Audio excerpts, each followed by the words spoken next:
So I stayed up late last night and I watched the Nintendo press conference, and if we seem tired, it's because we are. Because this thing aired in Japan at 11 p.m. Right. So we're kind of in an interesting time right now. Nintendo's about to start the Treehouse press conference in New York.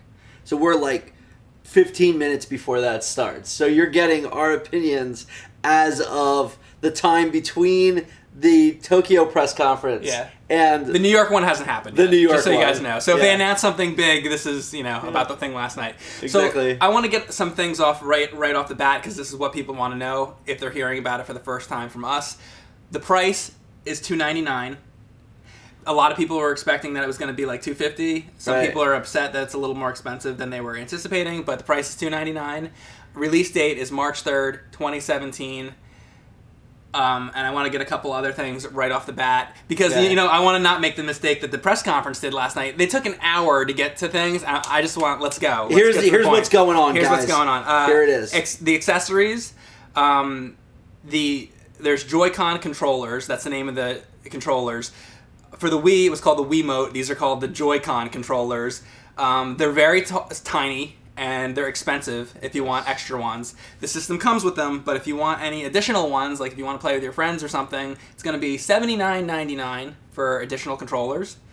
But there is an alternative to that, and I'm not a person that likes to swing their arms around very much. I don't like to do that. I like to play with a standard controller, so there is an option for that, and I want to bring that up. There's the Pro Controller, but the problem with the Pro Controller is it is $69.99 additional.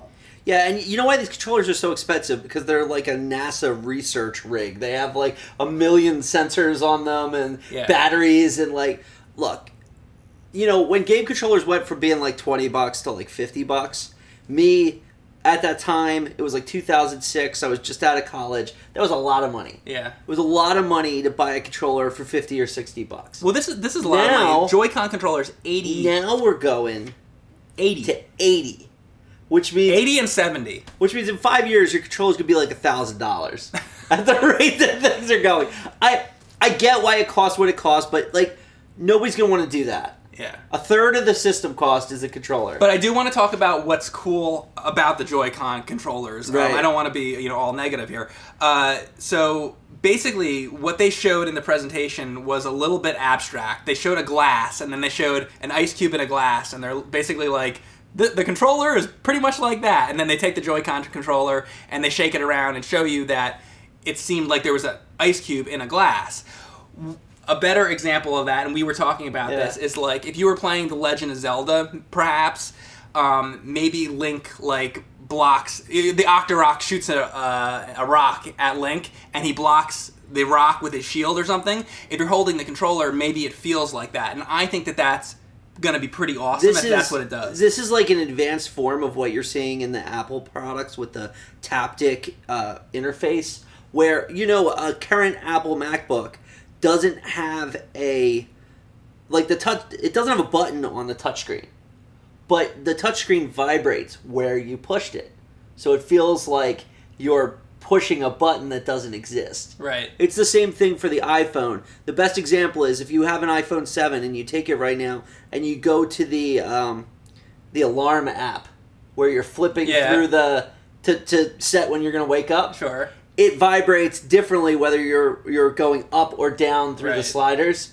and that's what this is going to be like. But instead of being a computer, it's going to be for games, and it's probably going to be more intense. Yeah, I actually think that that's pretty cool. It seems when I first saw it, I was like, this seems really gimmicky. It just seems like another gimmick for a Nintendo controller, kind of like an advanced Rumble Pack or something, but.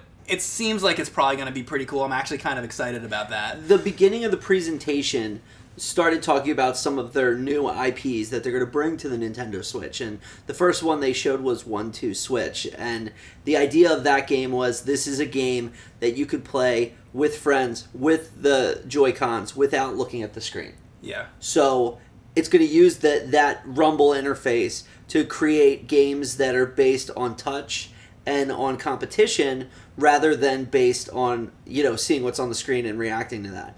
It seems like a cool concept, but it suffers from something that a lot of Nintendo launch titles do. It seems like it's a tech demo. Yeah, and well, I will say this. You got to remember, let's go back to the Wii and how much people love the Wii Bowling and Wii Sports and all that. I feel like the 1-2 Switch is like this console's, it's Wii Bowling, and that was successful. I don't know if this is gonna be successful, and it also seems like a party game. Yeah, this isn't like a hardcore gaming sit down and play. This is like get together with your friends, your bros, and like play 1-2 Switch, that kind of thing. I can't really comment on like what it's going to be like because it's so different from most games. Right. But I really feel like maybe it'll be awesome, but we have to try it out to know. I really feel like if they want to get the buy-in on this new concept, it should be a pack-in, and it doesn't seem like something that I want to spend $60 on without first playing it over somebody else's house or something like that. Yeah, sure. You know? I would hope that it's a pack-in. It might not be. I don't know. Right they didn't now. say it was. So one other thing I want to mention that I heard is that apparently you're going to be able to link 8 Switches together, which reminds me sort of, if you guys remember Sega Saturn with Bomberman. You got like the two multi-taps and the 8 controllers. Yeah, and just get like 8 to 10 of your friends over to play a game, and everybody bring your Switches. Like, that just seems crazy to me. So when you bring your $2,400 in consoles to one room, plus the price of the game, get ready to be robbed, I guess. Yeah, right. Like, yeah, I don't know. It's Nintendo's thing. Like, is that ever going to happen?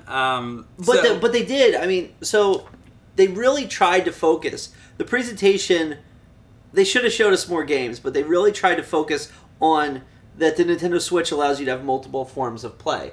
And one of them was you bring them all together and you do wireless play. Mm-hmm. The other one was, you could each take one of the Joy-Cons and have them be full controllers that you could play with. Because that inside connector piece has L and R buttons. Yeah, I saw which that. they didn't show in the original presentation.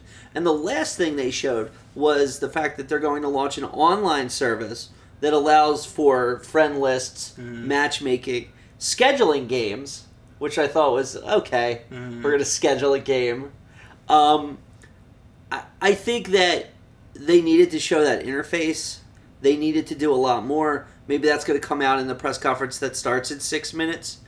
But I don't know about this online thing. Like, what I would like is basically what Steam does. When I go on Steam and I buy a game, I own it, and it's going to stay there. Now, one thing I want to talk about is, before we get to, all the big titles that they announced, I want to talk about the fact that they have some new games that they showed, and, I play a lot of retro games. We all know that. Right. I like NES games and Super Nintendo games and Atari games and all that stuff. But I would absolutely love nothing more than for Nintendo and any of the systems to release brand new games, new concepts. Because I think one of the big problems is, it's another Mario game, it's another Zelda game, it's another Metroid game, and I want to see all those games, and I want to see a new Metroid and all that. But more than anything else, more than seeing a new Metroid, I want to see a new concept.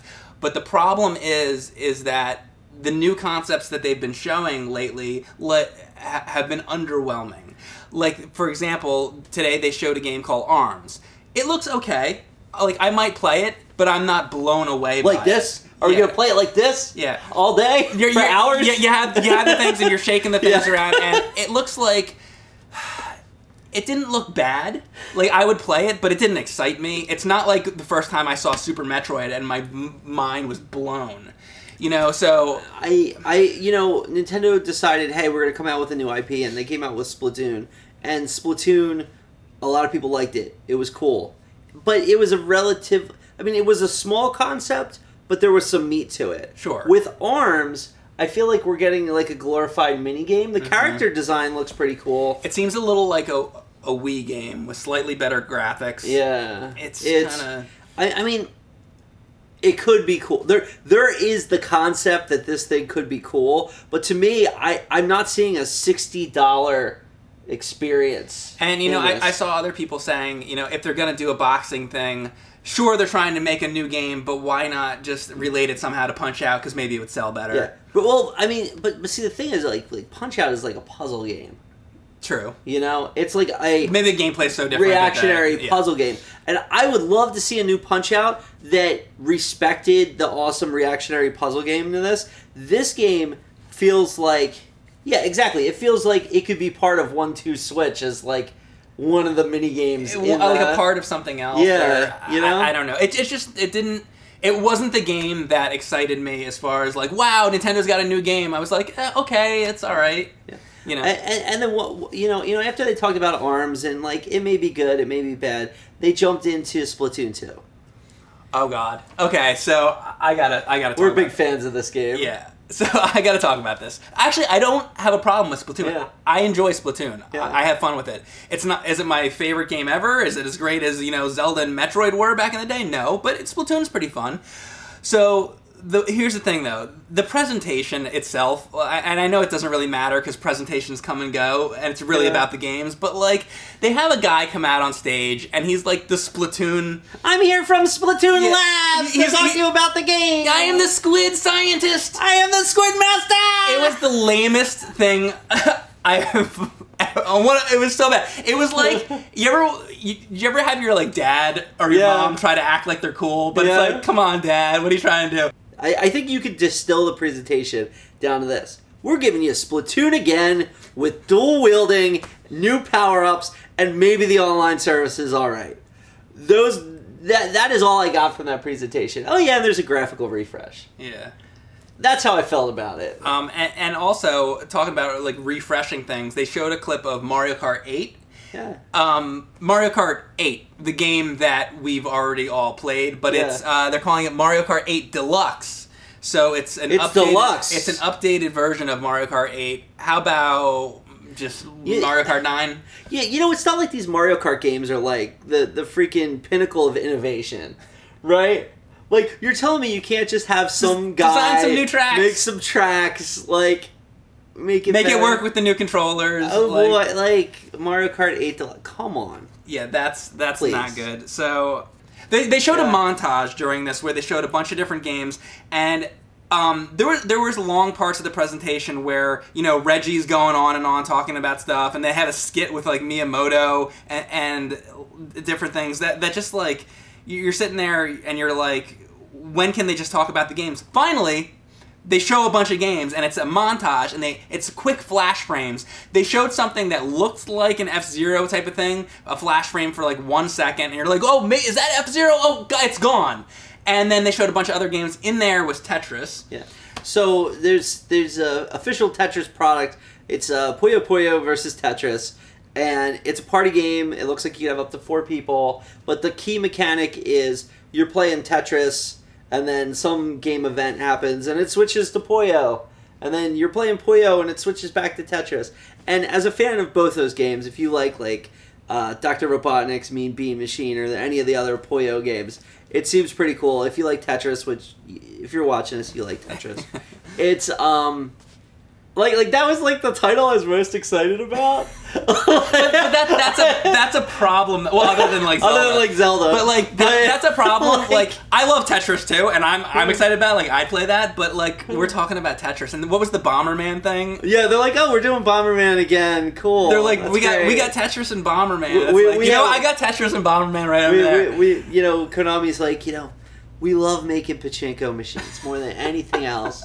We really want to make a Bomberman pachinko machine, but we're thinking maybe it's a little too late. So we're coming out with Bomberman for the Switch. Maybe that'll get us more pachinko movies. Oh, by the way, I don't want to forget. So the launch day titles. So Legend of Zelda is big titles on launch, guys. And we'll get to Zelda, but so 1-2 Switch, Legend of Zelda, Skylanders, and of course Just Dance. But I know I don't care about Just Dance, but I know it's very popular. And speaking of very popular. Skyrim is going to be for the system, and that's something that they should have. So many people play Skyrim. It's definitely a good idea to have it since so many people play it. I remember when my parents were teenagers in the 70s and when Skyrim came out, and they all went out to concert festivals to play Skyrim. I mean, like, come on, like look, I love Bethesda games. Skyrim is awesome. If I was going to pick a Bethesda game, if Bethesda never developed a game ever again... It's a good additional thing for them to have, but it's not the reason you're buying the Switch. Why aren't they like, we're going to have Elder Scrolls 6? You know what I mean? Yeah. Like, why has it got to be Skyrim? Like... It's like you had mentioned the Batman. Yeah, it's like, remember when the Wii U came out and Nintendo pretended they were a video game company, and they came out with Mass Effect 2 and the Batman Armored Edition, and like it reminds me of that. Call of Duty, Yeah. like from 5 years ago, and like all of that. Yeah. I had already played and beaten Arkham City, and then they're coming out with it like 2 years later for Wii U. It's like, I've already played that. I'm not gonna fault Nintendo with this, but basically what they said in this press conference was, we're gonna do exactly what we did with the Wii U and 3DS, okay? And Bethesda. Yeah. There was like where's it like, oh, From Software is coming out with Dark Souls 4, and CD Projekt Red's coming out with Cyberpunk 2077, and we're having all of the big third-party titles that are out on the other two systems. Can I want to give my honest opinion? My honest opinion is, like, when we were growing up with the NES, and I know I always go back to this, and I'm doing it again, that's who I am, all right? And we grew up with games like Castlevania, and we played that on the NES. Right. And we had games like Bionic Commando, and like all these awesome kind of like... There's variety. Yeah, from lots of there was a variety, people. but the games we played were like badass. Right. And now the games are like Just Dance and like... Splatoon, and with all the colors and the squids, and it's kind of like, where are the games? And then you turn to PlayStation 4, and they're playing Dark Souls. Right. Where are the games for like us? Yeah, I mean that's the thing with Nintendo. It's like, if you're not a kid, if you don't like anime, which there's people who don't like anime, if you don't like... But the thing that bothers me is they moved away from the company that they used to be, and one of the things that made them so great, they had dark games. They had both. You could they play, had both. You could play Mario, you could play the anime game, but then you could also play Dark Souls, and it was all on Nintendo, and Nintendo catered to everyone. Well, you mean a game like Dark Souls? Yeah, like you had Castlevania and right. There was like that. Castlevania, there was like it was a wide variety. Yeah. And now they're pretty much only catering to the younger demographic, and they should cater to the younger demographic, but they need to have some stuff for... I mean, here's what it seems like. It seems like Nintendo's like, we're going to make the online service just good enough that, you know, it's 2017 and we're not laughed at. We're going to give you Legend of Zelda on launch day, and then you're going to wait until Christmas to play Mario, and there's going to be more of the same, not much else between those two events. Yeah. For me, that's enough to get me to buy the system. And I think let's get to the positive part. Let's talk about Zelda. Zelda looks amazing. It's the reason to buy the system. The trailer looks great. I'm gonna play the game. I loved seeing the emotion. It's really all it needs. Yeah, I loved seeing. I know you were like kind of mixed on the voice acting, but I loved seeing Zelda's emotion and how she's like invested, and she was like crying, and she was like leaning on Link, and there were all the other characters. They showed the Goron guy like saving the day. No, I wasn't mixed on the voice acting. I think that's fine. I think that it's overdue. Zelda's been overdue for a lot of things. Yeah. And I mentioned this before, but the fact that this is it's an open world Zelda, and people are always confused when I say that. I want to explain what that means. So when you would play Twilight Princess, it wasn't open world because when you were walking around Hyrule Field and then you went into a town, or you went into the castle, or you went into a different section, it would load between areas. Back in the day, when you would play like a Grand Theft Auto game, you could go all around, and there was no loading between sections. Finally, we're getting a game, hopefully, that there's no loading between the sections. That's what I mean by open world. And the other thing is that discovering gameplay locations is a large part of open world games. Like, oh, there's the linear path through the story, but now I could go over here and do this thing here, and do this thing here, and do this thing there. If this Zelda game is like that, it's going to be awesome. The big Zelda changes are it seems like there's a much bigger focus on equipment, and a much bigger focus on like items and that's good. Beating enemies and stuff, and that's really awesome. But the thing I like the best about it is, man, the enemy design and character design in this game is like everything about unbelievable. Everything about it looks beautiful. And you were talking about Splatoon earlier. My personal opinion, I like the gameplay in Splatoon, but to me the game is a little ugly. It's got like those Nickelodeon kind of like, it looks like Nickelodeon barfed on your screen or something, and like the colors are very like slimy or whatever. I don't really like the look of that game. But Zelda, I think the colors, the way they did it, it's beautiful. Now Hyrule, if you go back to Link to the Past or the original Zelda, Hyrule is supposed to be a very colorful place. Right. Zelda is not Dark Souls. Dark Souls is gritty and dark, and Zelda, I like what they did with Wind Waker, where they kept it colorful. I think Hyrule should be a colorful place. This game looks very colorful, but the colors aren't ugly like in Splatoon. Right. The game is beautiful, and I think it's fantastic. It's enough for me to, especially because Zelda's my favorite franchise, it's enough for me to buy the system just because of that. But if you're not somebody who's like really in love with Zelda, there needs to be other reasons to buy the system, and I'm not sure. I don't really with see Mario coming the following holiday, I'm not sure what else we're looking at here. I mean, here's my frustration. Let me see the sheet. Yeah. So my frustration is that Nintendo is saying the launch window goes from March 2017 all the way to what they're calling holiday 2017, and in that time period there's like 12 games coming in. Yeah. There's like 12 games. I mean, maybe there's more than this. Maybe there's more, but this is what, the published list.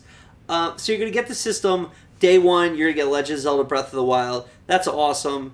1-2 Switch, maybe a surprise, but maybe that'll be cool. Whatever. Splatoon's coming out over the summer, so that's like your summer title.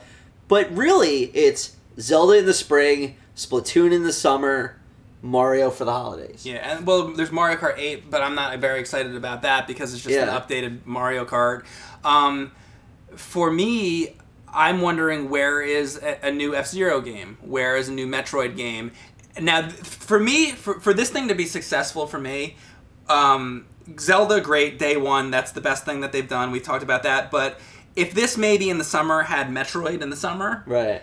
And also some kind of other new game besides ARMS and whatever, something else, something brand new Nintendo that I could get excited about that isn't a pre-existing franchise. If it had those two things, I would be much more excited. Why is Elder Scrolls not coming out until the fall? Fall, yeah. Fall. That should be out day one. Let's talk about Mario. Oh, yeah, we almost missed Mario. Mario, look, I think that as a piece of hardware... Very excited about the Nintendo Switch. The graphics seem to be where they need to be. Mm-hmm. That's my opinion. The Mario game looks great. It does, yeah. The puzzle potential of the hat looks great. Yeah. It's a little weird that Mario's walking around in New York City. I think that's cool because it's a throwback to like Donkey Kong. Mario was a plumber. I feel like we've kind of forgotten that over the years. Yeah. He's done so many other things. But it's also got this weird like the humans look different, which is a throwback to Mario is missing, which is a bad thing. Yeah, it's kind of funny. It acknowledges that Mario doesn't look like a human. He's kind of from his own style, his own reality. But I like that they have him in like a realistic environment. Right. It's kind of different. It's kind of. But then he also is in the desert and all the places. All different things. So the game looks really good to me. But again, it comes out for it's going to come out Christmas. In 2017. That's a long time away to wait between Zelda and Mario. I mean, and my problem is the way I play Zelda. I remember when Twilight Princess came out. I beat Twilight Princess the first week. Now, and that's a long game, but like when I play Zelda, I'm sitting there and I'm playing the shit out of it until I beat it, and then after that I go and I get all the little additional things and all that. So I feel like this game, I don't know, probably for me it's going to be probably 2-3 weeks, maybe a month. I'm going to have that game killed, and then it's going to be all the way until December until I'm going to buy another game for this thing. Pretty much. That's going to be rough because you're not really. I mean, you may play Splatoon, but you're not going to be super excited. Right. I am Setsuna. If it gives us the classic Final Fantasy style gameplay that I'm expecting it to, it could be a big title. But I think it's coming out on other consoles too, so that's interesting. Yeah, right. Sonic Mania, that's going to be like what, a week? Right. I'll play Sonic Mania. Yeah, but it's a good game. But again, it's Sonic. It's not something. Right. It's not a new franchise. It's not something new. It's going to be really rough. I think the price point of this is going to be really rough for parents, Mm-hmm. especially parents with multiple kids, because they're buying those controllers, they're buying the games, all of those things. I really think that the success of this hinges on indie and hinges on the online service. Families always look towards Nintendo to sort of be a little bit on the cheaper side, and then people would buy a Nintendo, and now it's about the same price as the other consoles. And I don't know about you, but like younger kids, a lot of them want to play like Xbox and Call of Duty and that kind of stuff. They're not. I mean, my daughter plays on a tablet. She plays Minecraft. Right. She plays Roblox. She plays games like that. Right. She has no interest In any of this. Right.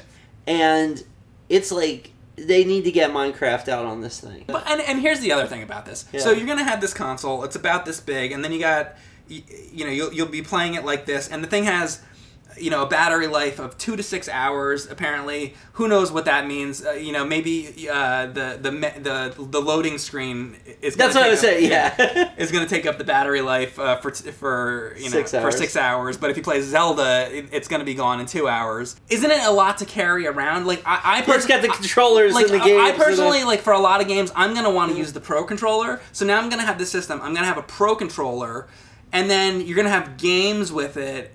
So it's like you're going to have to carry around a fucking suitcase or something.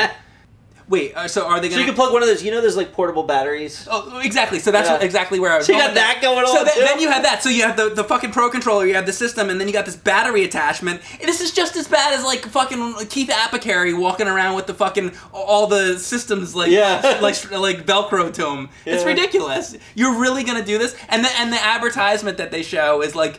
out on the basketball court playing, you're gonna fucking have the thing sitting on your table at home. So you're gonna be out on the basketball court with your like gas powered generator wheeling behind you so you can play. 0 people are gonna do that. Yeah, zero people.